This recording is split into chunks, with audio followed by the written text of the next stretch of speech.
So our session today is going to be on the topic of food safety for food donations. This is a topic that really came out of our last conference here in 2016. We have an amazing panel for you, so I'm really excited to hear from all of them.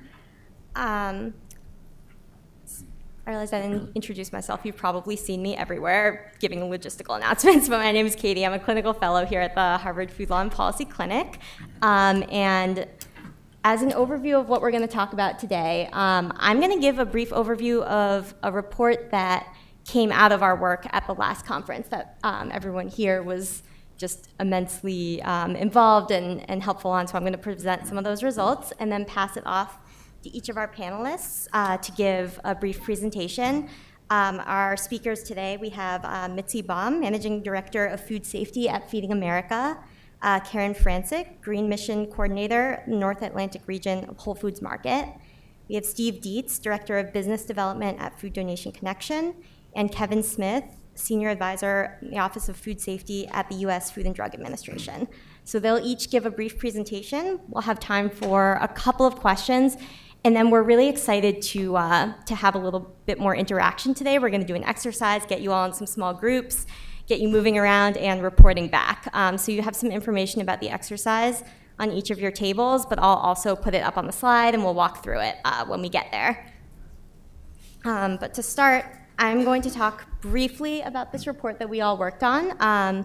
So at the last conference, one of the working groups was on the topic of food safety for donations, and this working group formed and became a coalition of people and organizations committed to promoting an understanding of safe food donation practices in order to reduce food waste. And this group really stayed involved, stayed in contact after the last conference, and took on a leadership role in the project that I'll be discussing today.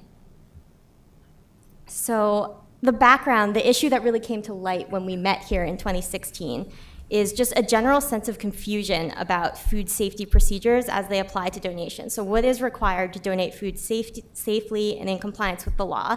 And the lack of understanding around this issue, lack of consistency in regulations and guidance, has been identified as we talk to clients and other organizations as a key barrier in this space as to why more food is not donated.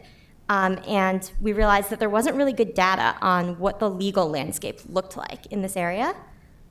So as our working group project, we decided to conduct a survey to learn more about existing state-level regulations and guidance about food safety, specifically as it applies to donations by food service establishments and retail food establishments, and to also understand if there's not regulation and guidance, why isn't there, and how could we better support this? So just to give a brief background on the legal landscape here, all 50 states have currently adopted some version of the FDA food code, but states are free to modify this as they see fit. So states might adopt an older version, a newer version, they might add their own language, they might take out something they don't like. But as a general rule, the result is that a lot of the concepts and language that are in the FDA food code tend to wind up in a lot of state food codes, and things that aren't in the food code tend to be left out of state food codes. And so we realized that the FDA food code, as it's currently written, doesn't include any language that references donation. And as a result, when you look in a lot of state food codes, you don't see a lot of information about food donation. One thing I actually want to mention, though, going back to this page, is while there is not information in the FDA food code, there is a resource. It's called the Comprehensive Resource for Food Protection. It changed its name, so I'm not 100% sure that's right. Comprehensive Resource for Food Recovery Programs. And so this was produced by the Conference for Food Protection and addresses the operation of food recovery programs. So it's a really useful resource, but it's not disseminated to the same extent as the FDA food code. So in terms of our survey, we worked closely with all of the members of this working group. They were really involved in conducting surveys, collecting data, and basically we identified the agency in each state that oversees food safety for food service and retail establishments, and we conducted an interview with an individual who handles food safety in that office to learn more about what regulations and guidance they currently have in place and what resources they would be interested in having. So I'm going to walk very briefly through our survey results. You can see this map up here. And the basic summary is that the majority of states don't have any regulations or guidance that specifically reference food safety for donations. 12 states have regulations that relate to food safety for donations. 14 states have guidance. But most of these regulations and guidance were fairly narrow in scope and maybe pertain to a specific context, like school share tables, or to a specific kind of food. Of the states that don't have regulations, the vast majority responded yes or maybe when asked if they thought these regulations would be helpful to their efforts in their state. But they identified resources that are pretty familiar in the state government context, lack of resources, lack of staffing, lack of time, as reasons why they don't have this. So to zoom in briefly on 2 states, the one state we found that does have really comprehensive regulations for food donations is the state of Texas. They have a piece of their food code that talks specifically about temperature controls, labeling, packaging and storage for donated food, shelf life, and also the donation of damaged or distressed foods. So it's a really useful piece of language that we identified. And additionally, while other states don't have regulations that comprehensive, we found several states that do have really useful guidance. So in Vermont, the Department of Health and the Agency of Natural Resources work together to produce and disseminate this document that contains a lot of the same information as what you would see in the Texas regulations. And then another question we asked in our survey was just about what would be helpful to these states if they were interested in creating something like what Texas or Vermont has. I'm sorry. I know the setup is not ideal. We have Kevin and Karen ducking. But basically, we found that the vast majority of respondents to our survey said that model language would be really helpful in creating something like this in their states, because again, the barriers are really lack of resources, lack of time. So if they had something that they could take and adapt to their own state but use as a model, that would really reduce a lot of these barriers. So we can skip this. Basically, key takeaways: there's not a lot of guidance, not a lot of regulations, but there's a lot of support for exploring these possibilities, and model language would be a huge help. So to talk really briefly, we're looking at a lot of possible steps we can pursue to increase the available guidance and language on this topic, but one that I want to talk about today that we've been pursuing over the past several months has to do with trying to get some of this language into the FDA food code, because as we talked about, it's really widely disseminated. People know about it. If there's language there, people will know where to find it. So based on these findings, we decided to submit an issue submission to the Conference for Food Protection, which makes recommendations about the FDA food code. So this past April, we submitted an issue asking them to include language on food safety in the food code. We also included some proposed model language.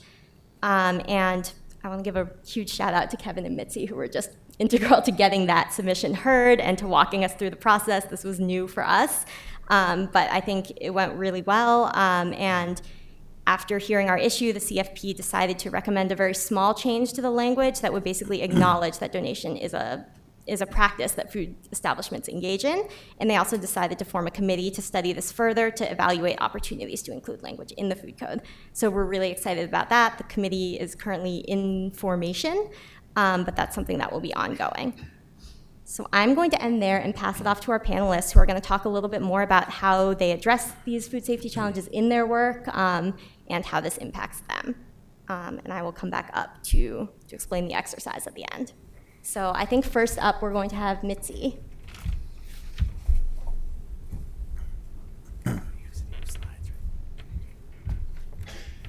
Thanks, Katie. Good morning, everyone. I'm really happy to be here to discuss this with you. No problem. So I wanted to talk a little bit about the food safety landscape, and in order to do that, I wanted to provide a little bit of history for you from the perspective of Feeding America and my experiences as we've worked through this process. And really a baseline with regard to food safety is 48 million people annually get sick due to foodborne illness. 128,000 of those people are hospitalized, and there are 3,000 deaths annually due to foodborne illness and consuming food that wasn't safe. So considering that we are serving folks that are most vulnerable. It's imperative that our supply chain is safe. So that is something that inspires me and motivates me every day to do my job. But I wanted to share with you one of my first experiences working at Feeding America. I was doing an internship at a food bank, and I was riding along in a dry box truck, and we were picking up pizza. And we were probably in the truck for, 3 hours, and the pizza just got shoved in the back of the truck, and there was no refrigeration. There wasn't any type of a device to help keep the product cold. And that was 1996, so 22 years ago. I think we've come a long way since then, but that was my baseline, and I thought, wow, we've got a lot of work to do. But at that time, we were also in the dented can business, because that's really what the core of the grocery store was at the time. So managed a lot of salvage product from reclamation centers and some from your retailers, but a lot of dented cans, swollen, leaking cans, unlabeled cans. But that created some issues across the country because every jurisdiction operates differently. So for an organization that was essentially in the dented can business, there were some jurisdictions that did not allow our food banks to distribute dented cans. So that created a challenge to overcome. And the AFTO model consumer commodity salvage code was something that we leaned on. And AFTO, which is the Association of Food and Drug Officials, they recently had their annual meeting in Burlington, Vermont. They created the salvage code, so we had some type of a standard in order to sort to. And we utilized this document. We still do. Actually, it was recently updated by AFTO. It hadn't been updated since 2002. There's a 2018 version available. So for those of you that do any type of evaluation of dented cans, I just wanted to let you know that it's available in an app now, the salvage code. And if you just go to the App Store and you search for AFTO, AFDO, you can download their app, and then you can have their salvage code on your phone with you, and your staff can do that as well. It's a pretty handy tool. They're also working on new dented can posters, which, in food safety, that's really exciting. So, so anyway, we worked with AFTO, and we continue to work with dented cans, but relabeling bright cans, which are, of course, cans that don't have a label, but we know what's inside of them. But then the grocery store started to change. The core, which has all the shelf-stable products that we were happy to take, started to shrink, and then the perimeter with all the fresh products started to grow. And this happens to change the model of food banking. Since we were in the dented can business, now we were in the fresh food business, which is something completely different than what we were used to. Our food banks, Feeding America specifically, didn't have capacity to handle fresh products. We didn't handle any fresh produce at the time. We certainly weren't picking up fresh salads and frozen meats and all the other good things from the retailers, because we simply just didn't have the capacity to do that. But as the grocery store changed, we needed to change. So we needed to figure out what we were going to do, and that was to turn our focus to more food safety. But in this instance, with regard to Feeding America, which has been referred to the 800-pound gorilla a few times, how do you move an 800-pound gorilla toward food safety when it's not really been something that's been on the radar? And if it has been on the radar, to what extent with regard to dented cans? So we had to overcome a variety of food safety obstacles at the state, county, and local levels. Another pizza example, I received a phone call from Texas. One community was donating pizza from a Little Caesars location and moving it to another community, but they were two different health department jurisdictions, and the one where the pizza was coming from thought that the donation was okay. The one that I was going to said it's not. So how do we overcome those specific obstacles when it's just a matter of driving a few miles and we can't really get the work done that we really want to get done? So that was one issue. But then in January 2011, FSMA came to be, the Food Safety Modernization Act, which was an overhaul of food safety regulations in the country and how we do business. So that had an influence in how we operated as well, and a lot of folks in the room. But 501c3 nonprofit organizations were exempt from registering with the FDA under the Bioterrorism Act, since we didn't meet the definition of a facility. Feeding America decided that our food banks would try to stay in step with that and support our donors. So we work really hard to ensure food safety across the supply chain, but we needed to focus on consistent guidance. And with that, as Katie mentioned, the Conference for Food Protection meets every 2 years to change the food code. And I participated in updating their guidance document in 2007. And then in 2014, because things were changing so quickly, we felt that we needed to update that document again. So in 2014, an issue was submitted to update the document. Committee was formed, and it was updated to provide consistent guidance on how to donate fresh foods. So if you're not familiar with it, I know Katie had a slide, but it's really easy to get. It's www.foodprotect.org, and then you go over to the guidance documents in the left-hand column, and you scroll down for the name did change, Katie. It's even longer. It's the CFP, Comprehensive Guidance to Food Recovery. So I encourage you all to take a look at that. We worked really hard on that document to provide consistent guidance on how to handle fresh food safely. It used to be over 80 pages. We got it down to about 50, so it's a little bit more manageable. But great information for you to take a look at your programs and provide some good standards. We also saw that throughout the supply chain that there was a need for additional food safety education with our community partners. We have food banks that all have individual networks that they work with to distribute food locally, and how are we educating them as they were handling these fresh and highly perishable products.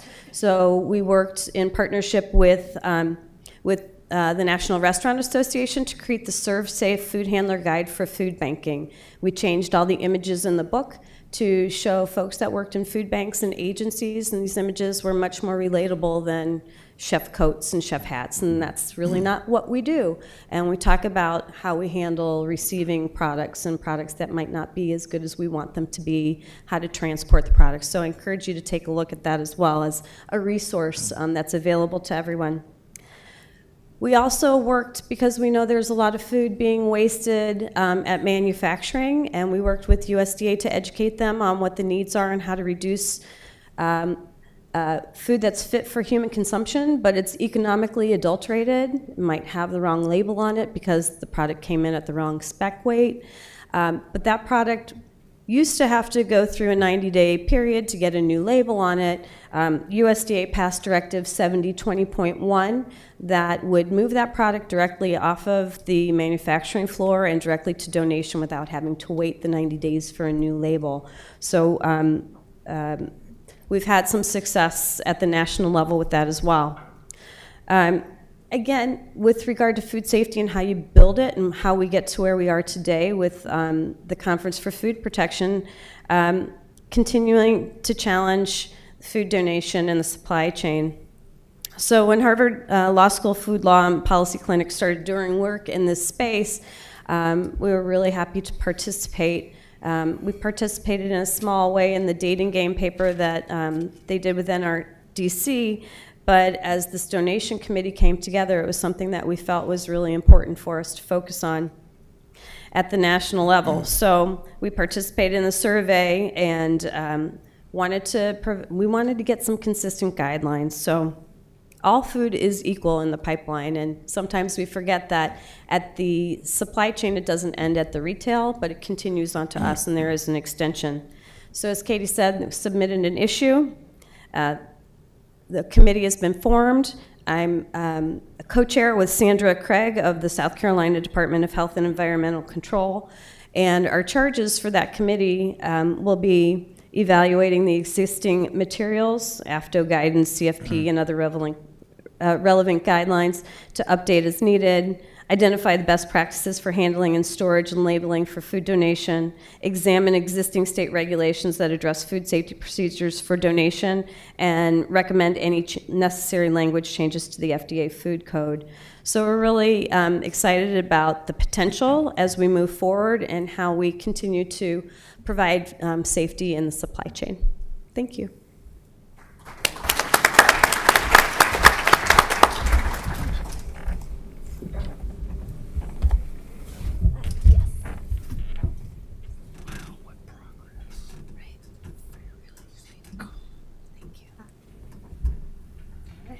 Just tab down. Yep. Okay. Good morning. I'm Karen Franczyk from Whole Foods Market. I wanted to get into some of the details about our food donation program and some of the safety aspects of it specifically. But before we start, I just wanted to get a little bit of background so we're all on the same page. One of the things we've talked about over the past couple of days is language and making sure people are all defining things. So my job title is Green Mission Coordinator, so I oversee sustainability for the North Atlantic region. So that's everything from random team member or customer questions to solar programs to energy efficiency projects to in-store messaging and training for team members to what I spend the majority of my time on, which is anything having to do with waste. So, and food donations in specific is one of my passions, so I spend as much time as possible on this, but it is definitely something that is only part of my job. And I like to make sure people know I am from Whole Foods, but I specifically work in the North Atlantic region. So a lot of my experience, although other stores and regions, many of them have similar or the same programs, this is really specific to my stores. So, so we are essentially New England, except for Connecticut. We split with the New York region, but we have 41 stores and 3 facilities. So I'm going to kind of start at the end. Normally I walk all the way through and we do the whole EPA hierarchy, which I will get to, but I just thought we'll start with kind of where we end, which is what we actually donate. So this is how much my region has actually donated. It's how many stores we had open in the past 4 years and how many pounds we donate. So as I'll get into, 2014 is when we started partnering with Food Donation Connection. So we actually pretty much doubled our donations from 2013 to 2015. But it ends up being just under 1 ton per week per store on average. So it's a fair amount of food. And we donate everything from produce to bakery to grocery, meat and seafood, all kinds of hot bar and prepared foods, everything. So here's the EPA food waste hierarchy for those of you who haven't seen it in the past couple of days. So we do try to do this, and obviously we spend a lot of time, as do most folks, I think, on the reduction. So we try to make sure we train our team members, we train our chefs, we train our buyers so that we don't overproduce, we don't overbuy. The best way to reduce waste is to not bring it into your building. So that's what we try and do to start out. And this is part of our training, so it's just kind of a snippet. This is what we have for our basic training for new team members, to just talk about how we try to reduce waste. And we're also trying to move the language from trash to waste, because a lot of people think everything goes in the trash. So we try to start out with there's value in things, and then we move backwards. And we do have a very active cold program. For those of you who aren't familiar with Whole Foods Market, we have a lot of prepared foods and a lot of cut fruit and a lot of production. So some grocery stores might not have as much fresh production. We have a lot, so we end up with a lot more kind of food in the back than maybe a typical grocery store. So we started partnering with Food Donation Connection in 2014 because we wanted to take a look at our program, and specifically we were interested in donating more prepared foods, particularly hot bar. And we are not experts. We're experts on selling you great, high-quality food. We are not experts on donations. So we wanted to partner with somebody who was going to be an expert and who would guide us through some of that. So we partnered with them. It's been a really great relationship for us for a lot of different reasons. We thought we had a good program. As I said, we doubled our donations because we didn't realize that there was, maybe a church group coming on a Sunday night to get bread, and then on Monday we had a full pickup, but then on Tuesday it was a local pantry that was only picking up a few things. So we really found the gaps, and we found a lot more agencies that we could work with. We also were able to partner with them on the recalls, which is one of the things that I think is really important. There are more and more recalls, unfortunately, these days, and one of the things that they do for us is they will track the recall. They have the list of all our agencies and all of our stores, so they know if it's a Tuesday and there was an item that was recalled, they know what agency picked it up on Tuesday, and they can call the agency and make sure it gets pulled out. So there's a lot of things like that that we're able to partner with them, which was really important. And one of the other things that was super important, I think, is our training. So we have between 8,000 and 9,000 team members in my region alone. Whole Foods has somewhere around 90,000 team members. So it's a lot of people who have the capacity to be touching product and deciding whether or not it gets donated. So training is super important for us. We do have all of our team leaders and our store leadership are all ServSafe certified. We have a lot of folks in the store who are, but not every single team member. So we do give them basic food safety training, but we wanted to make sure we also have guidelines specific to donation. So Food Donation Connection worked with our global food safety and quality assurance team to come up with these documents. So we have 11 different ones for each kind of category. So this is our chef's case, which for those of you not familiar, it's a big case where we have product and team members serve you from it. And so we want to make sure every department has this. And at the bottom, of course, is the expiration guidelines. As you're all well aware, I'm sure, we want to make sure team members know what can and can't be donated. And even then, sometimes we'll say, you know, it's good for however many days past the posted expiration date on the product. Sometimes the agencies still can't pick it up for whatever reason. So we want to make sure they know what the actual food safety guideline is. And then sometimes there's exceptions. So, but it's really important for us. So, so that chef's case, we do want to donate things. We want to donate from our hot bar. Those are not individually labeled items, right? They're not individually packaged. So they've been in an open environment. So how do you safely donate it? So this has been one of the biggest things for us.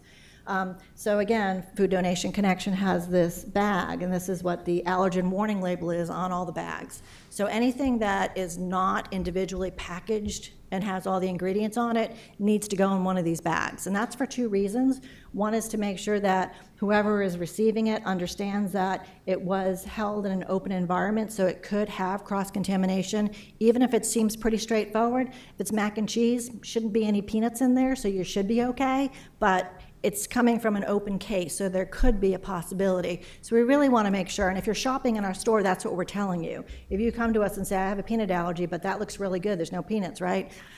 No, there aren't. However, it's in an open case, so we're still recommending you really don't have it.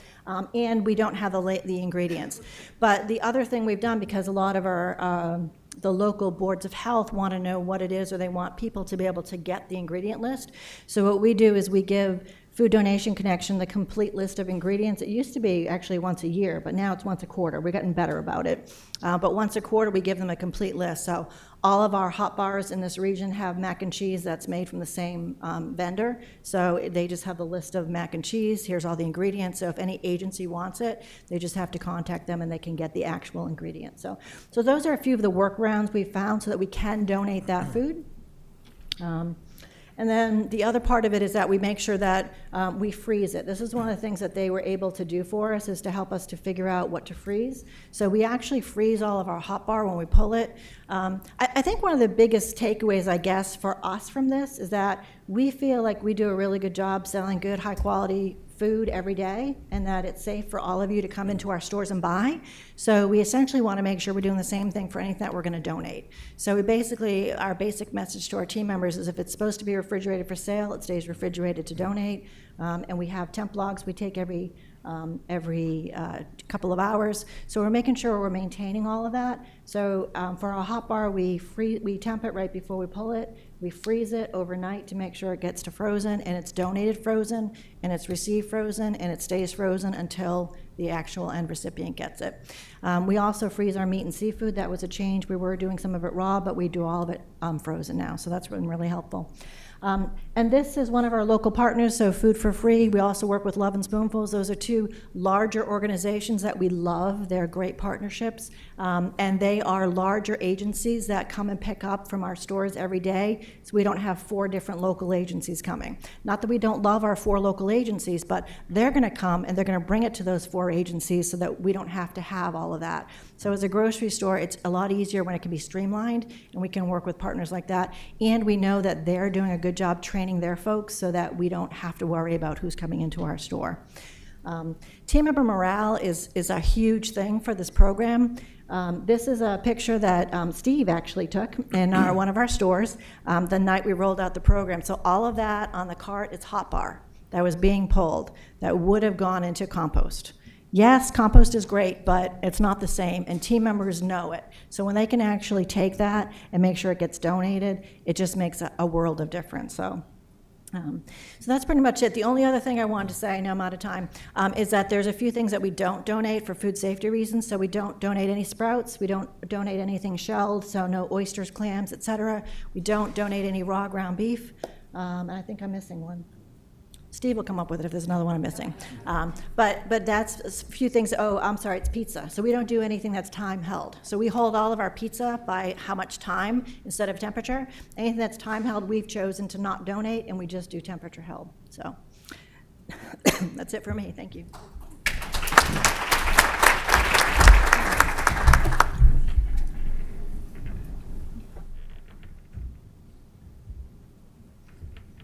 Well, fruit donation is her part-time job. Her donation program is my full-time job. My name is Steve Dietz. I wanted to give you a quick background on who we are and what we do to kind of give some scope to who we are. I'm the Director of Development for Food Donation Connection. We are rounding our 26th year of coordinating the donation of prepared foods across the U.S. You know, I always tell people we don't pick up food and we don't feed the poor, but we coordinate the donor with the agencies to make that relationship happen. We vet and link all the qualified agencies. We provide all the valuations and tax documentation for all of our donors so they don't have to figure that out. We hand it to them. We're currently in all 50 states, Canada, and 20 other countries. Fortunately, we've been very successful, and our donors are international as well, and they are taking us with them.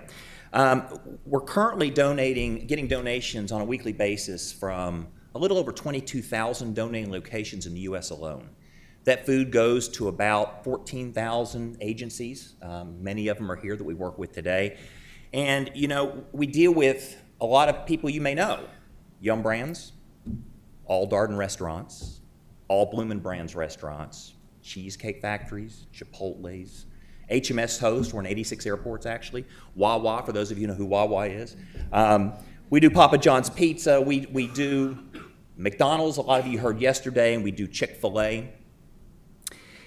This year, we're going to hit 1 billion pounds of prepared food donated and not thrown away. Since we started, not a year. So, thank you. And without a reported food safety incident ever. That's the important part. You know, one of the things I like to say is our donations aren't big. Last year, we coordinated 2.5 million individual donation pickups with an average pickup of less than 30 pounds. So when people say how much matters, it all matters because it all adds up to 1 billion pounds. So that's important. So that gives you a little scope of who we are. Now, the saying in our office is, how hard can it be to give away free food? It's damn hard, right? There are lots of reasons why. The group that's here on the task force, my owner actually has the seat on the task force, and he can't be here today, but you know, they got a hard job. We need clarity, not complexity, in our guidelines. I do development. I talk to CEOs all the time begging for food, just like a lot of you do. And what I tell you is, you know, how many times you go into a donor and they say, we don't have any food? By the way, the answer to that is, you're not telling the truth or you have no food quality standards. Pick one. I'm serious. Wait for an answer. They quickly go to food safety. So all of a sudden now they have something. And I think what's important to say is there's a lot of misinformation out in the marketplace. I'm told probably 50% of the calls I make that there's a law or regulation or a health code that forbids donation of prepared foods. Well, I have an obligation. I have to check every single one of them. And I've become friends with most of the state health department officials in nearly every state in the country. And let me tell you what, not one single time, not one, has that been accurate. It's not true. So we have an obligation to get clear standards which will help alleviate that problem. You know, I think it really comes down to food safety affects everything we do. We can get everything right. We can get the right schedule for pickups, we can get the right agencies to pick it up, we can get the right packaging, the procedures, but guess what? if we mess up on food safety, this house of cards we're living in, and we do live in a house of cards, folks, I'm telling you that, it'll stop. Our donors have told us if there's a major food outbreak of donated food, they stop, whether it's our fault or not. So it's important for all of us to understand you got to do the right thing. You can't take shortcuts. So how do we deal with all this regulation? Really the keys to success for us are you have to have a process. You have to have a process that's specific for the donor and they follow it. You can't just say do it like you would everything else. Never assume that a donor understands how to donate food. It is not in their DNA to send food out the back door. I'm telling you, the first time I saw a donor put food in a black trash bag from a really highly respected restaurant, it was like, oh my God, what are you doing? And he said, what's wrong? And I said, there are additives in that bag to reduce odor reducers. So now your food doesn't smell like the food. And they were just embarrassed. They just didn't know. It takes us to help them do that. Another big thing, we do not allow hot food to be transported, period. Need I say more? You open the door for a problem when hot food is, I know a lot of people allow that, and I'm not saying it doesn't work. We do not allow that. That eliminates a big problem. We have everything frozen possibly that we can with all of our donors. Pizza Hut puts a pizza in the freezer. Kentucky Fried Chicken puts a chicken in the freezer. Freezing really helps buy you time. We also provide a support center. So when an agency has a problem or a client has a problem with food they got, because remember our phone number's on that bag, they call us. And we help navigate the food safety questions, the pickup questions, all the things that come up, and things come up all the time. So we have to be prepared to do that. Every one of our employees in our company is ServSafe certified. Even our CPA, all of IT, everybody. And that's really to send a message that we believe in food safety. And it's interesting because our programmer who does our in-house thing came up to me one day and said, I'm trying to do this change, but doesn't that kind of go against what we learned in ServSafe? And it was like, wow, you paid attention. He passed. So, I think what we really do is you schedule pickups, you keep the food moving. Very, very important. Food, first of all, they don't have space. So let's take the excuses away from donors for not donating, but food safety is always going to be the key they're going to go to. I think really that it's our responsibility to do it right. We collectively have a responsibility for getting food safely to where it's going. And it may sound like it's common sense and we all should know that. Don't ever take it for granted. A lot of times I've seen things I have wireless temperature probes I keep at the house. Hook to my laptop. I check food constantly in every type of package, every type of food, every density of food, and I can almost tell you. You tell me what the container is and I'll tell you if it's going to cool or not.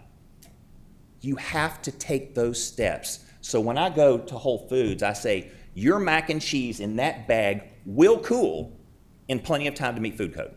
Or the chili or the soup that you put in the bag hot where people go, oh my God, it will cool in the proper amount of time because we've checked it. So as we all get into this marketplace, and it's a big one, and it's getting bigger every day, and there's plenty for everybody, the pie's big, let's just do it right. That's all we ask. But food safety clarity is really what we need, and I think that they've made great strides to get that done. So thank you very much. I appreciate it.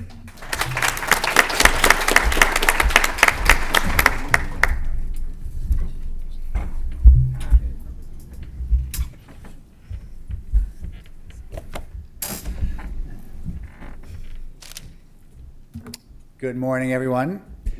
My name is Kevin Smith. I'm with the Food and Drug Administration. I spoke to this group 2 years ago, and I've probably spoken to many of you in that interim between then on various meetings where I try to bring a food safety perspective to this discussion. And I see it as, while I've worked for FDA for 17 years, I started in state and local environmental health as a health inspector.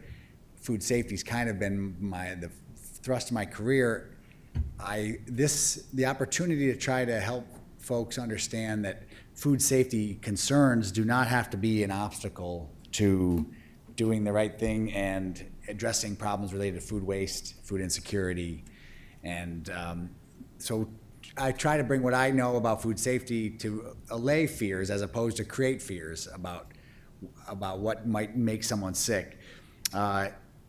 All for the purpose of trying to increase confidence among donors, food recovery organizations, the recipient organizations, the agencies that are feeding the people. If there's not really any reason to be afraid of the food, and if you take certain steps to prevent problems, there should be no problem. And it's not always easy to convince my colleagues in the food safety world that they don't always have to look. The answer doesn't always have to be no. Help folks understand where the hazards are and how to control them, and we shouldn't have any problem. There is what is perceived as a significant issue has to do with the way the retail and food service industry is regulated in this country, by virtue of because it originated with state and local agencies issuing permits to these establishments to operate. You can't expect complete national uniformity.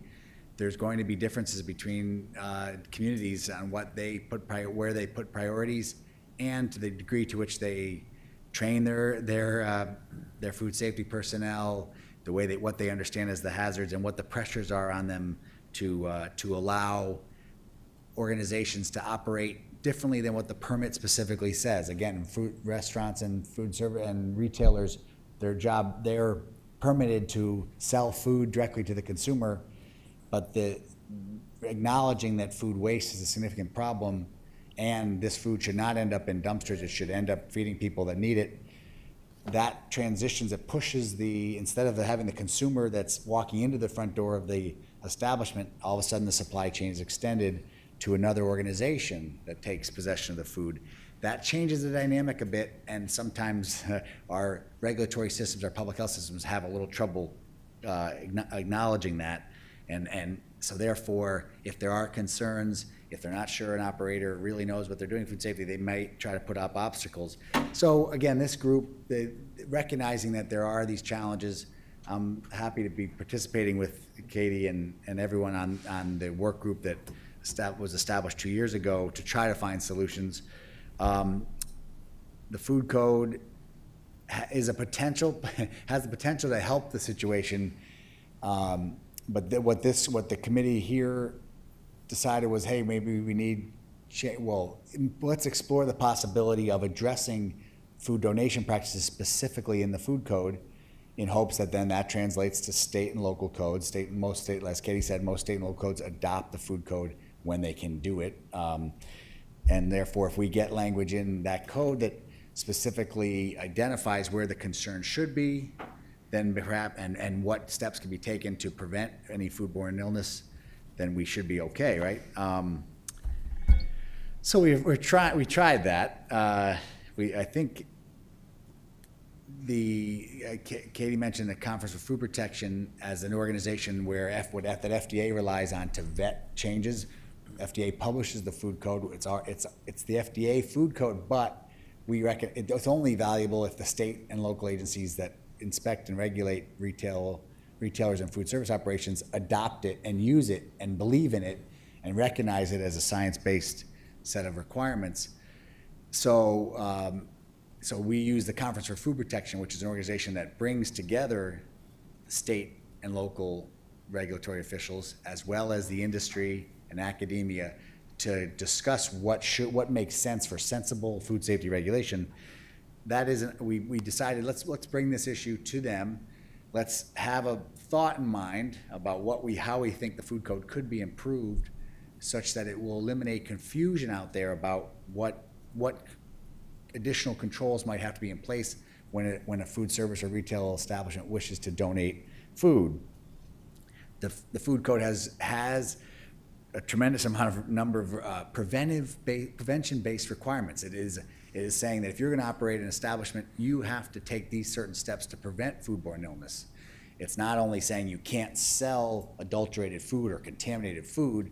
That's what kind of the traditional FDA, the Federal Food, Drug, and Cosmetic Act, essentially says it's a prohibited act to sell contaminated food. Well, the food code and at retail, it's you have to take these preventive steps in order to retain your permit to operate. So it addresses things like management practices, personnel, of course, the food, safe food handling practices, safe food like cooking, cooling, hot holding, preparation practices, as well as equipment, facilities, plumbing, all the things that are associated with operating an establishment.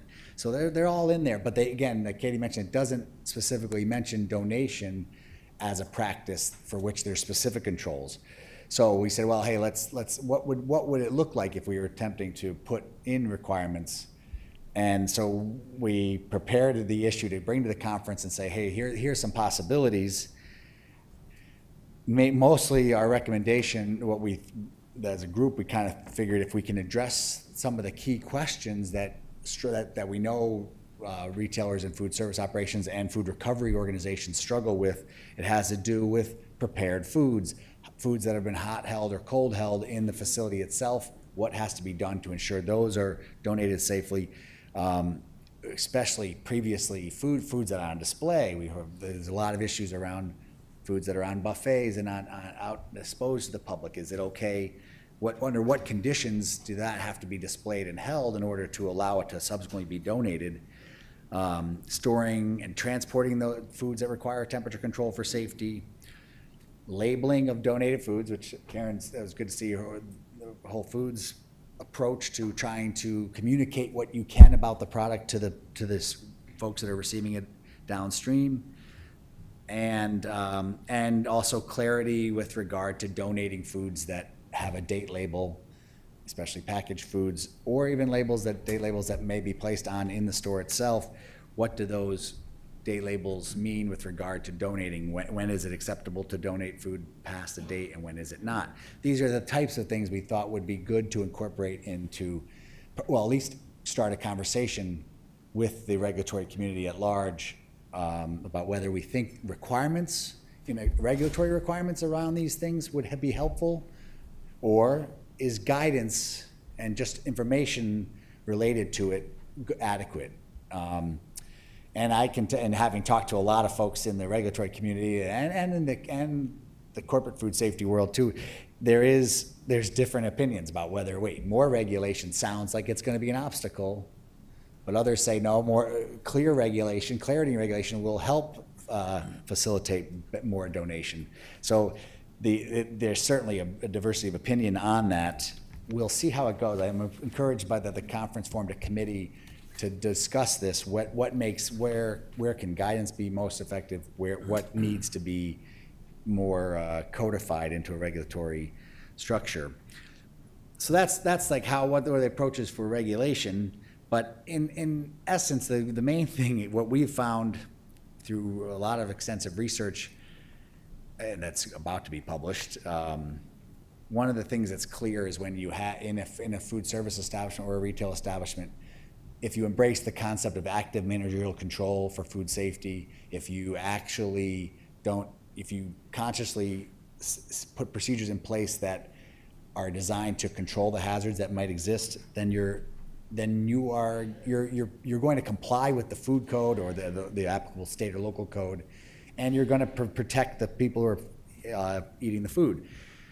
That means procedures, having procedures in place, having training on those procedures, and then a system for monitoring that you're following those procedures. Now, that's what's going to protect the food the most. That's what's going to prevent the most foodborne illness. But that also sounds potentially burdensome. Now, a company like Whole Foods, protecting their brand, they don't see that as a problem because, hey, that's what we do. We can do all we want to actively manage food safety, but to expect every like an individually owned restaurant, someone that's been in the business for 50 years to say, okay, hey, let me see your procedures. Let me show me how you train your people. Show me how you monitor food safety. That's a little bit bigger ask for independent operators who would see that as regulatory burden, and maybe they don't recognize that food safety is a big concern. Hey, I've never gotten anyone sick. Why? My procedures are fine. They're not documented, big deal.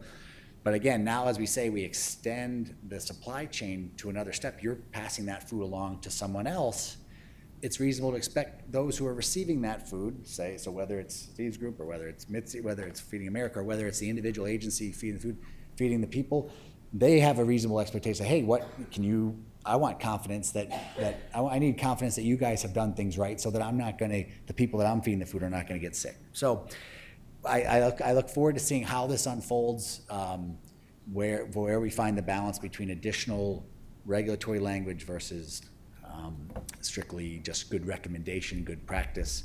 And I think we have to be conscious to have it be applicable and useful to the largest of the multi-unit chains, to the individual operators as well, just to encourage that they'll want to participate in food donation programs, want to be engaged, and recognize that it's to nobody's advantage to be putting food in the dumpster. Thank you.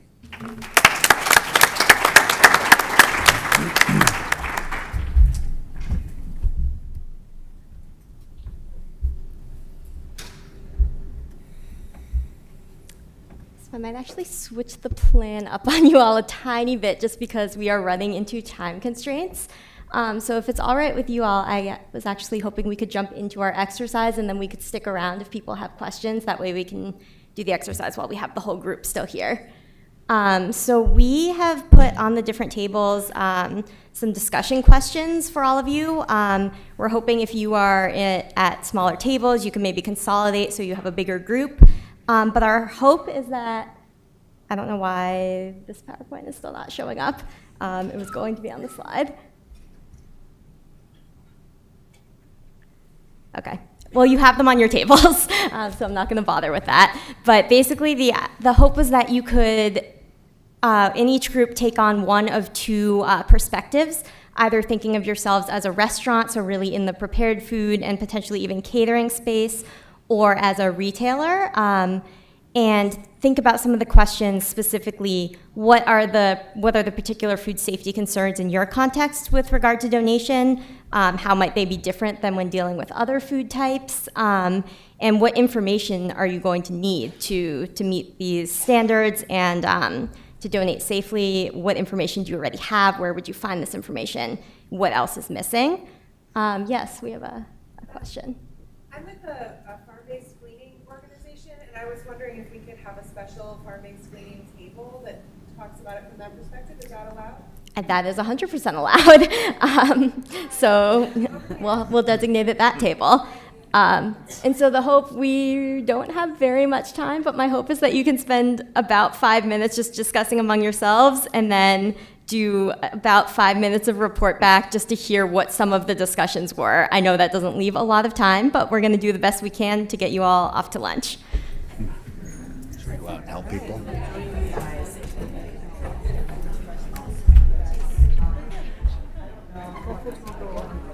I know. If you all want to circulate it, Do you think we'll come back? yeah, I do. So I think we come back here. Lee and Amy can start. What part of Chicago? What's that? What part of Chicago? I live in the center, Okay. the neighborhood. I live just west of Wrigley Field. Our kids live in Lincoln Park. Yeah, so it's not Close that. by. Yeah. Yeah, I'm on the brown line. They're probably on the red They are on line. the, no, they're brown line. Are they on the brown They line? are. All right. Yeah. Small world. In fact, we're coming Friday. Are you? I think we might ask for volunteers. Nice. Come for the They weekend. raise their hand also. Yeah. I'm so excited that you're on that committee. I didn't realize that. That's great. Thank you. Yeah, they called me last week and asked me if I would co-chair you. Sure. What a wonderful opportunity to move this forward. So, yeah. So actually, I have to have my recommendations for committee members in tomorrow, and we're having a call tomorrow. Or Friday. Tomorrow. Gosh, everybody's so busy. Yeah, so thank you. Yeah, I'm excited. Oh, thanks, Kevin. Are we supposed to get up and walk around? Well, it's only 5 minutes, and we're down to about 3. So, I liked your presentation. well, I skipped a bunch of stuff, but I'm not good at scripting. But if I don't script, I go long. I was up at 5:30 just trying to make Well, sure. I just it's hard to think- cover everything in 5 minutes. I just think that we can work together, figure out how we can make sure people do it right. I mean, Yeah. we've got a track history, and we're pretty comfortable we do it right. There are plenty who don't. And you are there. That's the fear. I know that. Always. That's the risk. Absolutely. And how do we reduce that risk? in our supply chain? I'm disappointed that there won't be a lot of time, but I think it was worth it for the presentation. And I've asked lots of them here. I've cornered them. I just said, are you all allowing hot food to go? And they said, yeah, all the time. I said, so just help me understand. How do you know? How do you know? I loved having like the images on your slide of what goes in the bag. Well, we believe it. No. In our world, you can't guess, believe, assume, or estimate, right? You have to have information. There's one group here that I love, I have a great picture of wanted to shadow me one day, so I came back. They don't live in Boston, but in Boston they flew. They're both here, so I'm sure they both Actually, a team member with a card. I said, pick any video, YouTube video you want. Pick anyone you That's want. great. I didn't realize how much overlap there So now let's go back and count the food code was. violations. That's great. There is, but again. It's the COO she met. What? I said, let's go back and count the food code violations. She said, And it's out there. That was really good. she didn't even know. See, that's the problem. People just don't even know. But with regard to hot foods, I'll be in Vegas in a couple weeks. MGM is donating. Yep. Are you familiar with I'm familiar with the program okay. they've been doing. Right. So do you know Dr. Brian Newman? So where's Brian from? Utah. And MGM brought him in to observe the process and look at the food safety issues because they're donating hot. Transporting to our food bank that has a full kitchen, and they're doing the deep chill and then the That's different. You have distribution. equipment to do that. They do, but they don't necessarily have the capacity to do the entire Vegas Strip. Right. I've talked to several. And MGM owns practically the whole strip. So we've got MGM, we've got Bellagio coming online, we've got all sorts of casinos coming online. So I'm going out there to see what the process is and how we handle that. So there'll be some great learnings from that. And I don't believe MGM is considering that to be proprietary because, well, Dr. Newmer was talking to me about it, and they've invited me in to observe the process. That's awesome. Maybe that's something that we can collaborate on. I would love to hear. I met with a couple of casinos out there, and the executive chef was the one who really threw the wrench into it. And he said, "You understand, on catered events," he said, "our facility is so large," and that's true. They said, "For me to get from the serving area of a conference back to the kitchen could be almost a 2-mile trip on a cart." And he said, "Temperature control." I said, "No, I get that, but we can figure that out." But they have temperature controls if they're moving it in cameras anyway. I know that. But they're looking for excuses not to do it. Right. Well, but there has to be a will, and MGM has the will. They do, and they've gone public with it. Yes. Puts a little pressure on them. Right.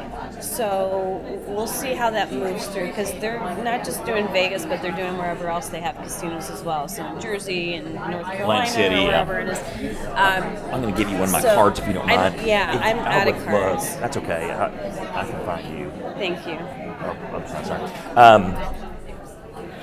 But I am just... So it'll be really interesting to see how that plays out because, we're the same as you.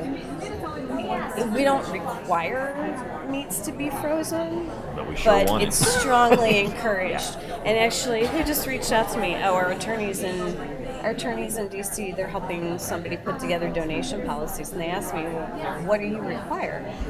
And so I was like, well, here it is. It doesn't have to be frozen, but we strongly recommend it because, if you're donating meats, if they're commingled and, it reduces so much risk. Well, the problem is they don't know. Well, of course, the packages are dated, but, I always say, as long as, because it's always frozen before the sell-by date. It's frozen the night before. Well, that date is meaningless anyway. I know it is. It's an arbitrary number for market. I get that. But so many of these, a lot of these agencies, I know. That's the true challenge. Is how do you? Well, we talked about on the date label. Hi everyone. Sorry to interrupt all of the great discussion, but I'm hoping to get at least a couple minutes of report back and just hear what everyone was discussing. Actually, come over and get food from her house. So I guess once we get the panelists back up. Feed it to my kid. You're not going to eat it? And you're in food safety. Right.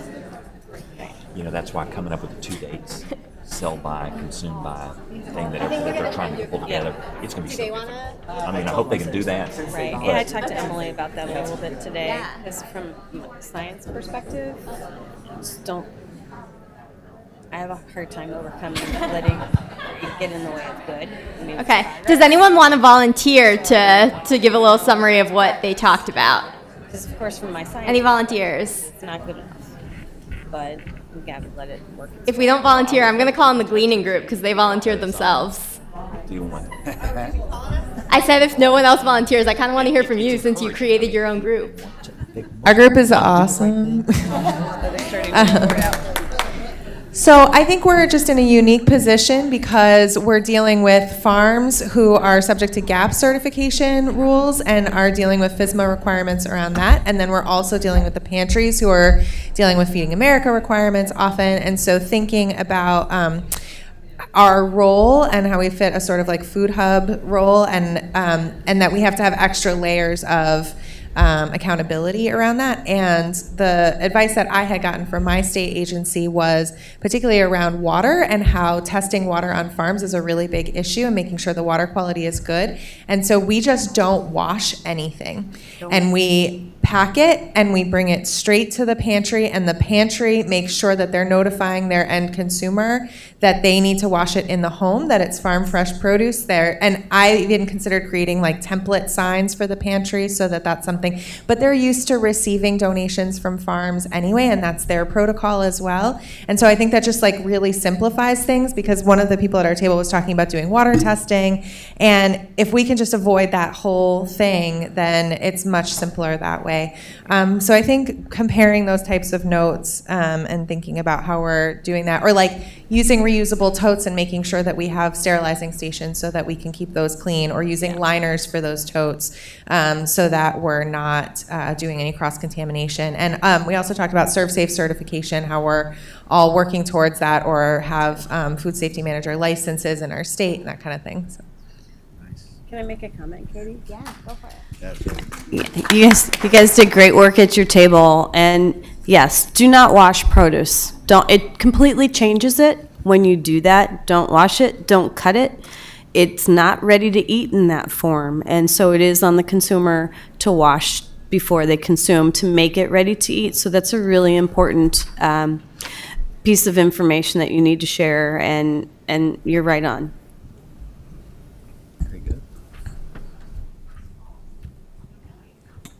So we discussed the retail donors, and we really actually came at it probably from the wrong perspective in that we all talked about the issues that we've been finding, but I think something that's really reflective for retail outlets is that we find understanding and implementation of those food safety standards at retail outlets is really inconsistent. So you might have a chain-wide policy, but is it followed at every store? You might have a store-wide policy that the manager is very into following, but are the boots on the ground, so to speak, actually following that policy? And so having policy is really important. Having standards is a critical first step, but there's sort of that second step, which is making sure that it's implemented consistently across the board. And then for us as receiving agencies, making sure that we are not simply trusting that it's being implemented and kind of giving it a second look before we accept donations.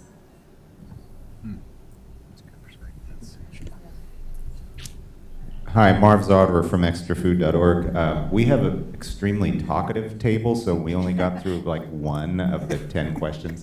But we were retail as well, and just building on Jennifer's point, the point was made that there are so many standards, that there are so many levels of this.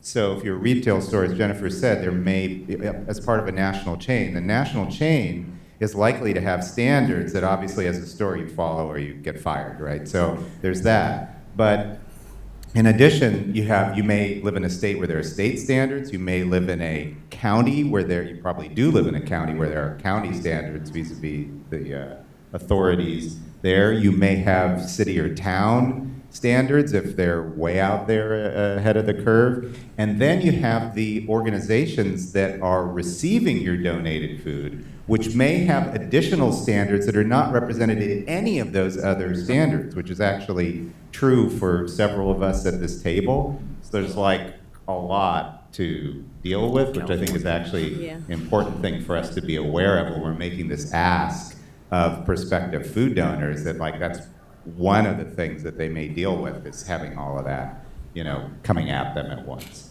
Yeah. Yep. Yeah, go ahead. Great point. No, I'll wait till after you.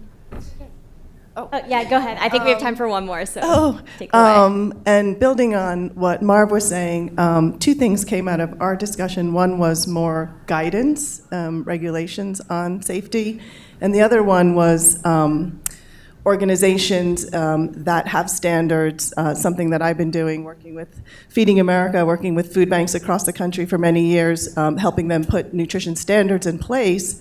And in respect of waste, many of them are accepting donations of products that they're no longer distributing. So then they're finding themselves having to, you know, deal with the complexities of dumping and wasting those products. I just recently published 2 months ago a report called A Tipping Point, Leveraging Opportunities to Improve the Nutritional Quality of Food Bank Inventory.